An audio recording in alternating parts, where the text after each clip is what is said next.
আমি একটি মা দুর্গার মন্দিরে গেছি। মা দুর্গাকে হাত জোড় করে বলছি, হে মা দুর্গা, তুমি এত সুন্দর সেজেগুজে থাকো, এত সুন্দর তোমার রূপ। ভোলেবাবু তো খুব সুন্দর দেখতে।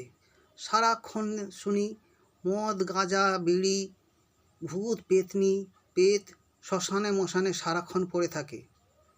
একটু ভোলে বাবাটাকে ঘরে নিয়ে এসে বুঝিয়ে বাজে সুন্দর করে সাজিয়ে গুজিয়ে রাখতে পারো না?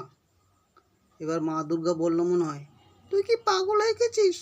আর একবার দক্ষযজ্ঞ দেওয়ার চেষ্টা করছিস?